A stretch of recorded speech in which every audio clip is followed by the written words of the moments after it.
नमस्कार विद्यार्थी मित्रांनो. आज आपण लेसन सेकंडला सुरुवात करतोय. महत्त्वाचं लेक्चर आहे. ह्या लेक्चरमध्ये आपण दॅट धीज दोज दीज या प्रकरणामध्ये आपण दॅट धीज दोज दीज हे प्रोनाउन्स पाहणार आहे, ज्याला इंग्लिश ग्रामरमध्ये डेमॉन्स्ट्रेटिव्ह प्रोनाउन्स असं म्हणतात. फार महत्त्वाचा भाग आहे.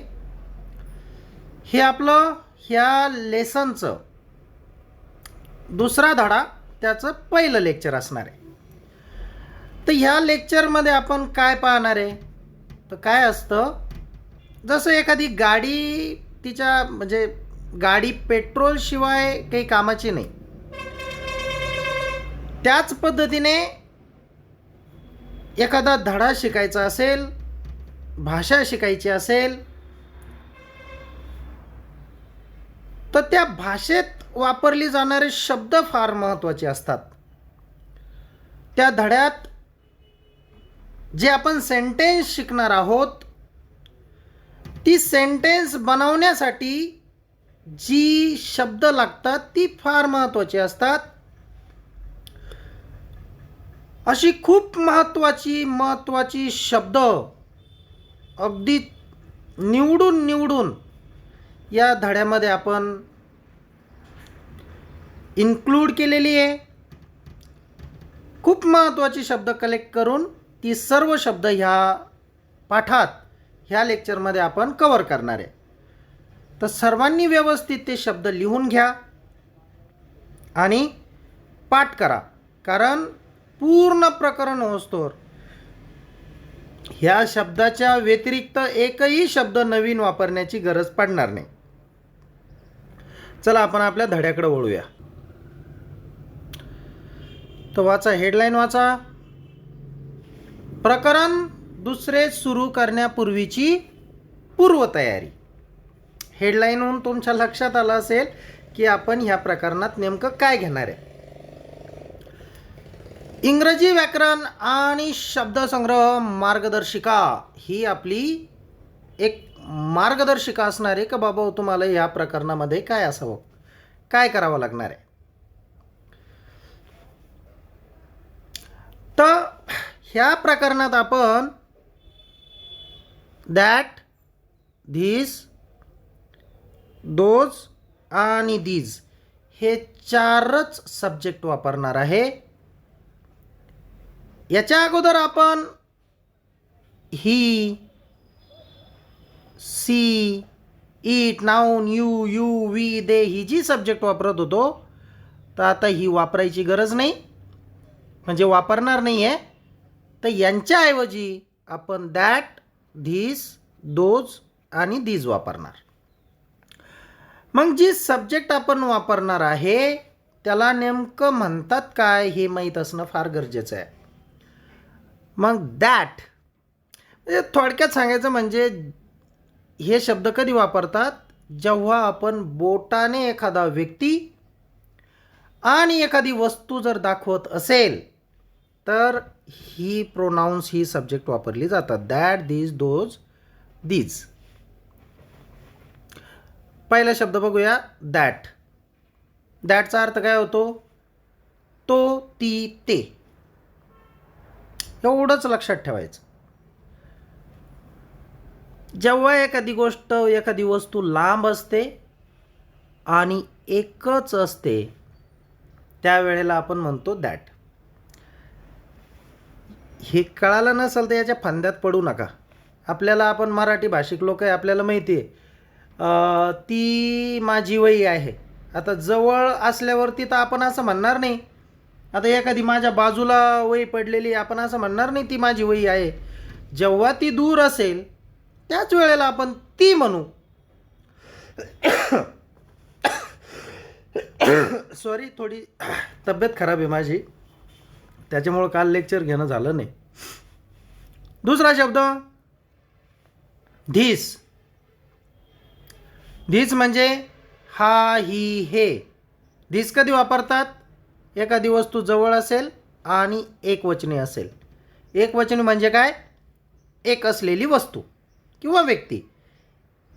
एकच जर असेल तर तिला एकवचनी म्हणतात, एकापेक्षा जास्त असेल तर तिला अनेकवचनी म्हणतात. मग दॅट म्हणजे तो ती ते, आणि धिस म्हणजे हा ही हे. दोज, THOSE, दोज, ते त्या ती. मग दोज कधी वापरतात? जेव्हा वस्तू अनेक असतील, लांब असेल, त्यावेळेला आपण ते आणि त्या म्हणणार. समोरचा शब्द आहे दीज. दीज कधी वापरणार? ज्या वेळेला वस्तू जवळ असेल, अनेक वचनी असेल, त्यावेळेला दीज वापरणार. दीजचा अर्थ हे, ह्या होतो. दीजचा अर्थ काय होतो?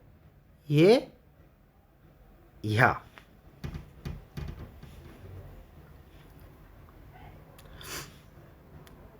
समोरचा पॉइंट एवढं लिहून घ्या आता व्हिडिओ पॉज करून.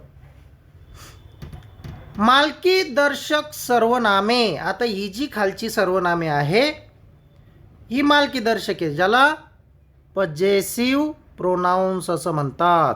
Possessive pronounce. पजेसिव्ह आपल्याला माहीत असावं म्हणून सांगितलं. पजेसिव्ह प्रोनाउन्स म्हणजे मालकी दर्शक सर्वनामे जी खालीलप्रमाणे आहेत. वरचे शब्द लिहून घेतले का? नसन लिहून घेतले, थोडा व्हिडिओ पॉज करून लिहून घ्यायचे. मग मालकीदर्शक प्रोनाउन्स कोणकोणते? पहिला आहे माईन. माईन म्हणजे माझा, माझी, माझे. दुसरा आहे हिज, त्याचा, त्याची, त्याचे. तिसरा आहे हर्स. हर्स म्हणजे तिचा, तिची, तिचे. याचा वापर कसा करायचा हेही शिकवणार आहे, फक्त पाठ पाहिजे, लिहून घ्या. इट्स. इट्स म्हणजे त्याचा, तिची, त्याचे. आणि हा जो इट्स हा शब्द आहे हा फक्त प्राणी, पक्षी, निर्जीव वस्तू यांना वापरला जातो. तर हे इट्स फार महत्त्वाचं आहे, बऱ्याच लोकांना माहीत असत नाही, लिहून घ्या. समोरचा यॉर्स. यॉर्स म्हणजे तुझा, तुझी, तुझे, तुमचा, तुमची, तुमचे. यॉर्स. याला तुम्ही युअर्स जर वाचत असाल तर चुकीचं आहे, याला यॉर्स म्हणतात. इज दिस यॉर्स? यॉर्स. यॉर्स बी नाही, यॉर्स. यॉर्स त्याचा उच्चार यॉर्स असा होतो. आणि देअर्स. देअर्स म्हणजे त्यांचा, त्यांची, त्यांचे. लगेच लिहून घ्या. थोडंसं समजलं आणि मी जेव्हा सांगेल तुम्हाला चला व्हिडिओ पॉज करा, लिहून घ्या, त्यावेळेला व्हिडिओ पॉज करायचा आणि लिहून घ्यायचं. थांबवायचा व्हिडिओ, थांबवायचा.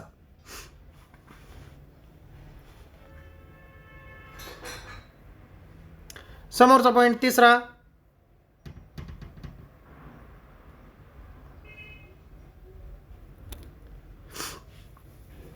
महत्वाचे शब्द संग्रह.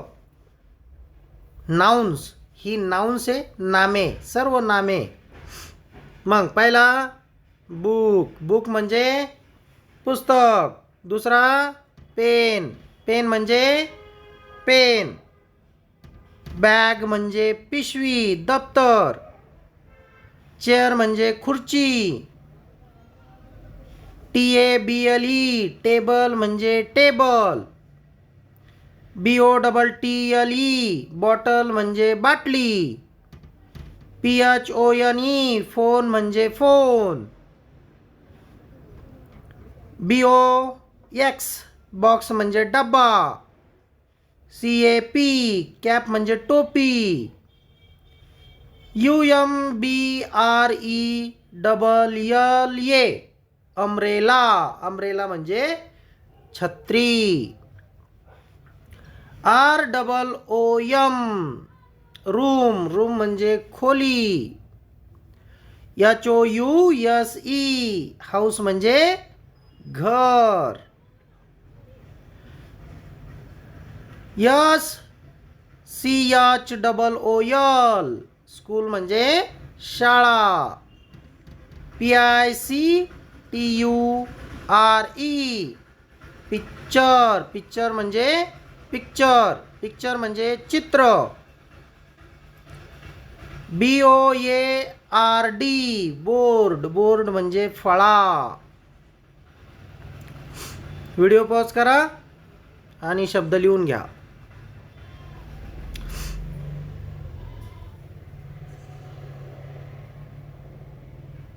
समोरचं CHALK, चॉक म्हणजे खडू. DUSTER, डस्टर म्हणजे पुसणी. जे बोर्डवर पुसायला त्याला डस्टर म्हणतात. BENCH, बेंच, बेंच म्हणजे बाक. DOOR, डुअर, डुअर म्हणजे दरवाजा. WINDOW, विंडो, विंडो म्हणजे खिडकी. FAN, फॅन म्हणजे पंखा. WATCH, वॉच म्हणजे घड्याळ. NOTEBOOK, बुक म्हणजे वही. BOY, बॉय म्हणजे मुलगा. STUDENT, स्टुडंट, स्टुडंट म्हणजे विद्यार्थी. WOMAN, वुमन, वुमन म्हणजे स्त्री. MAN, मॅन म्हणजे पुरुष. CHILDREN,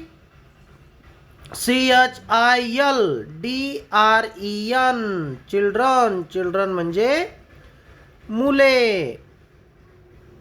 WORKER, वर्कर, वर्कर म्हणजे कामगार. चला व्हिडिओला पॉज करा, लिहून घ्या. चला समोरचं घेऊ.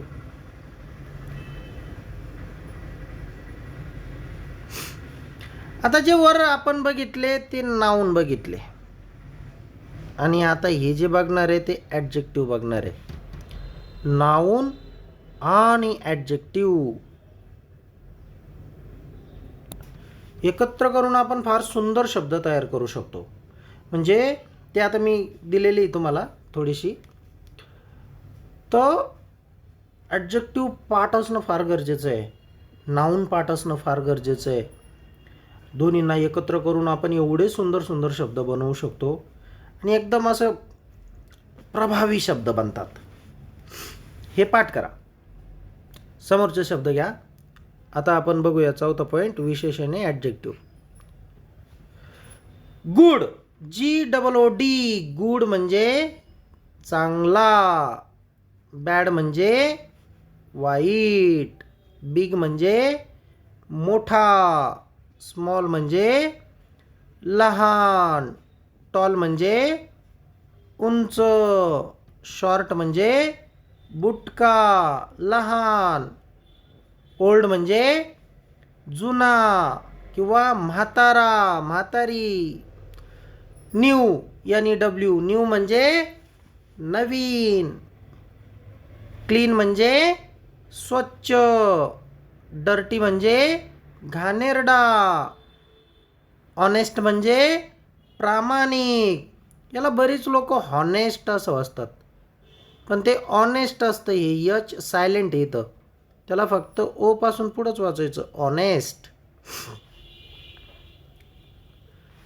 डिसऑनेस्ट, डिसऑनेस्ट म्हणजे अप्रामाणिक. जो प्रामाणिक नाही त्याला डिसऑनेस्ट म्हणतात.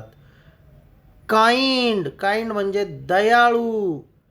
क्रुअल, क्रुअल म्हणजे क्रूर. चला पॉज करा आणि लिहून घ्या.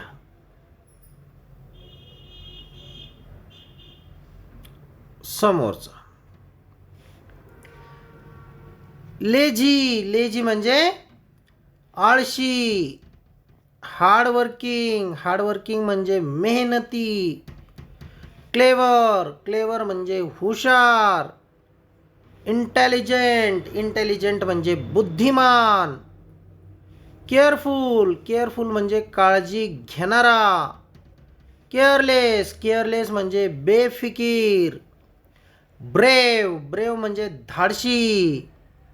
कॉवर्ड, कॉवर्ड म्हणजे भित्रा. पोलाइट म्हणजे नम्र. रूड, उद्धट. काम, CALM, काम, याला शांत म्हणतात. यल सायलेंट असतो, काल्म नाही वाचायचं, काम वाचायचं. अँग्री, अँग्री म्हणजे रागावलेला. हॅप्पी, हॅप्पी म्हणजे आनंदी.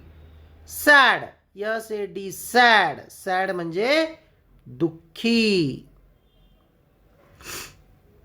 पॉज करा, लिहून घ्या. चला समोर.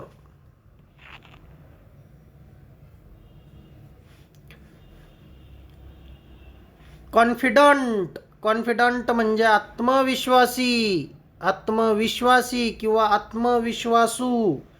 NERVOUS. नर्वस, नर्वस म्हणजे घाबरलेला.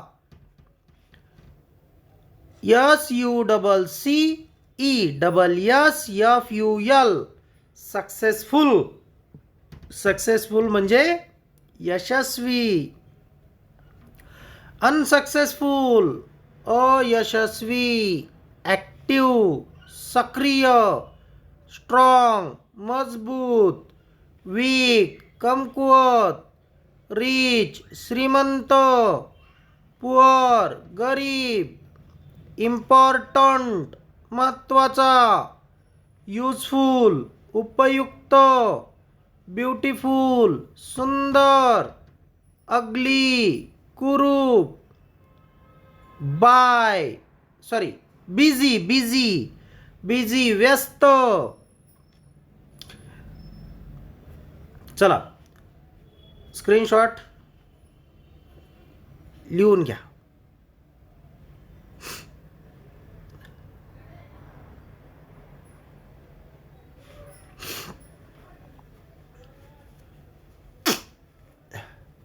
समोरचं फ्री, मोकळा. अर्ली, लवकर. लेट, उशीर. सेफ, सुरक्षित. अनसेफ, असुरक्षित. डेंजरस, धोकादायक. ट्रू, खरे. फॉल्स, खोटे. आता तुम्हाला काय करायचं, एक मी काम देतो तुम्हाला, करायचंच आहे ते.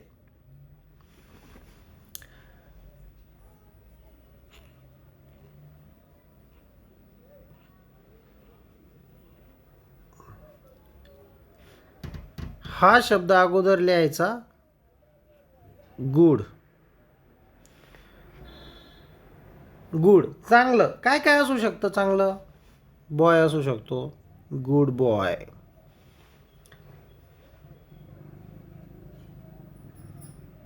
Good story. Good movie.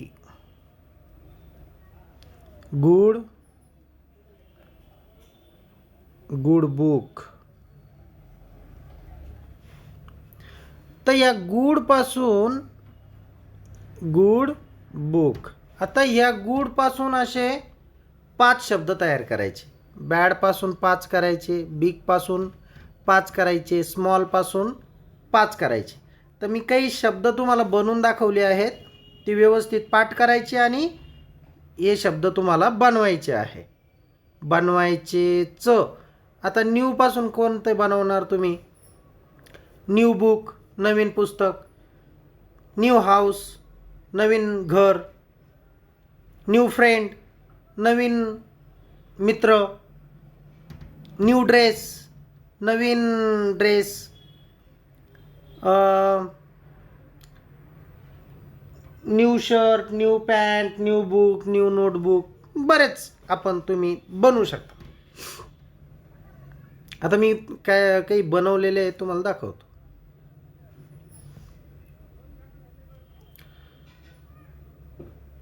आता हे फार महत्त्वाचं आहे, आपल्याला फार कामी येणार आहे हा.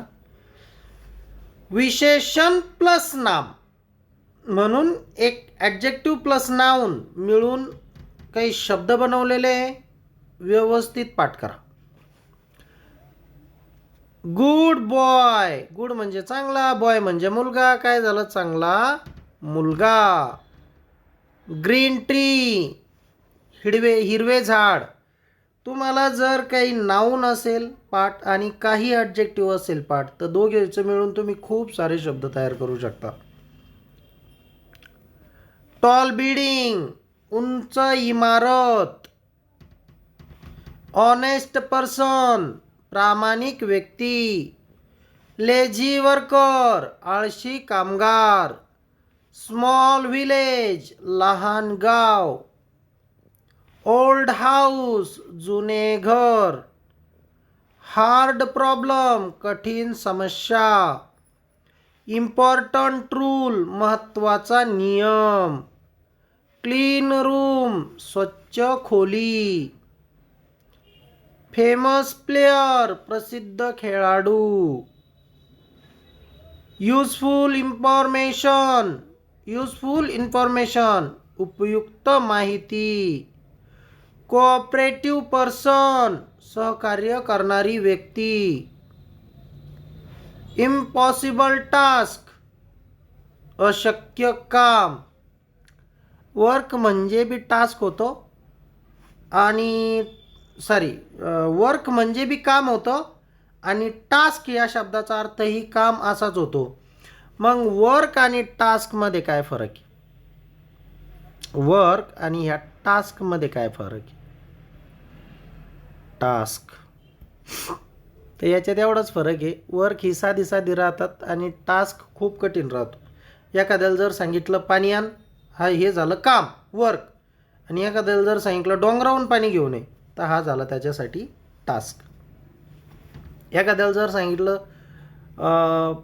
एक 5 फूट चालून दाखव, ते त्याला आपण काम सांगितलं 5 फूट चाल. पण एखाद्याला म्हटलं 25 फूट दोरीवरून चाल, मग नुसतं चाल झालं वर्क आणि दोरीवरून चाल हे झालं टास्क. मग वर्क म्हणजे बी काम, टास्क म्हणजे बी काम, पण वर्क आणि टास्कमध्ये हा फरक असतो.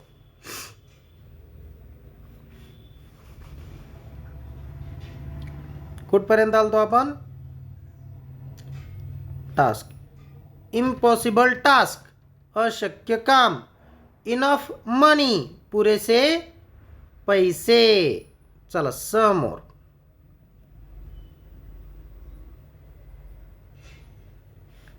डेंजरस ॲनिमल, धोकादायक प्राणी. प्रिसियस गिफ्ट, मौल्यवान भेट. प्रिसियस ज्वेलरी, मौल्यवान दागिने.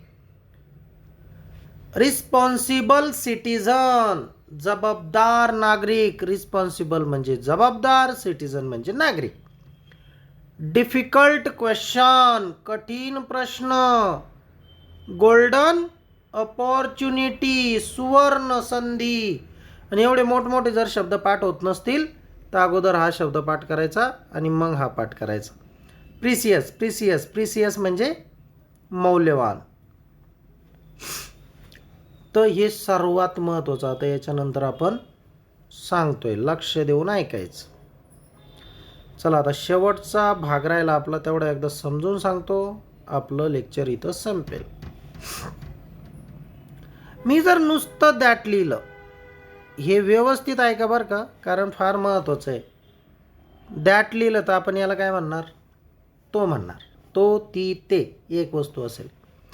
आणि मला जर नुसतं हा, ही आणि हे जर म्हणायचं असेल तर मी काय लिहिल? मी धिस लिहिल. पण मला जर हा मुलगा म्हणायचा असेल, हा मुलगा म्हणायचा असेल तर मी याच्यासाठी काय लिहिणार? धिस. आणि मुलासाठी बॉय. ती वही म्हणायची असेल तर दॅट नोटबुक. That notebook. तर हेच आहे, तर एवढं काय घाबरायची गरज नाही. मग पहिला शब्द दॅट गर्ल, ती मुलगी. धिस बॉय, हा मुलगा. दोज गर्ल्स, त्या मुली. आता दोज म्हणजे नेहमी अनेक व्यक्ती, अनेक घटक यांना दाखवण्यासाठी दोज वापरतात. मग इथं दोज लिहिल्यानंतर इथं गर्ल लिहिता नाही येणार, गर्ल्स लिहा लागल, कारण अनेकांसाठीच असतं ते. मग दीज बॉईज, हे मुलं. दॅट इज, आता दॅट म्हणजे तो, इज आपण पाहिलेलं आहे, दॅट इज म्हणजे तो आहे. दॅट गर्ल इज, ती मुलगी आहे. धिस बॉय वॉज, हा मुलगा होता. धिस वॉज, हा होता, ही होती, हे होते, अशा पद्धतीने. दोज आर, दोज म्हणजे तो, ती, ते, त्या. दोज आर, ते आहे. दोज ट्रीज आर, ती झाडे आहेत. दीज आर, हे आहेत. दीज हाऊसेस वर, ही घरे होती. तर हे मुद्दाम होऊन घेतलं, म्हणजे तुम्ही जर हा शब्द दॅट इज असं जर लिहिलं आणि एक 5 वेळेला म्हणून जर लिहिलं, तर नंतरच्या काळामध्ये दॅटच्या नंतर तुम्ही आर घेऊच नाही शकत. मग दॅट आलं की आपोआप तुमच्या तोंडून इज बाहेर पडतं. त्यासाठी प्रॅक्टिस ही फार मॅटर करते, प्रॅक्टिस करावीच लागते. तर हे सर्व शब्द आता काय करा, मी थोडं थोडं स्क्रोल करतो, स्क्रीनशॉट काढून घ्या आणि लिहा.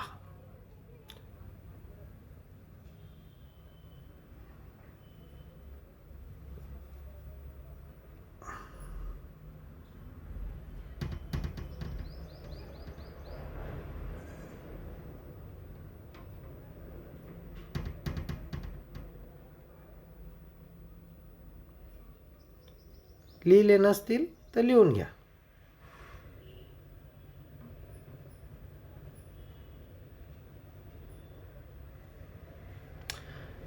फार महत्त्वाचं आहे बाबा, हे लेक्चर करा. फार मेहनत करून ही शब्द मी काढलेली आहे. चला, आशा करतो आपल्याला प्रकरण समजलं असेल. खूप खूप धन्यवाद. तुमचा आजचा दिवस सुखाचा जाओ आणि माझाही सुखाचा जाओ. धन्यवाद.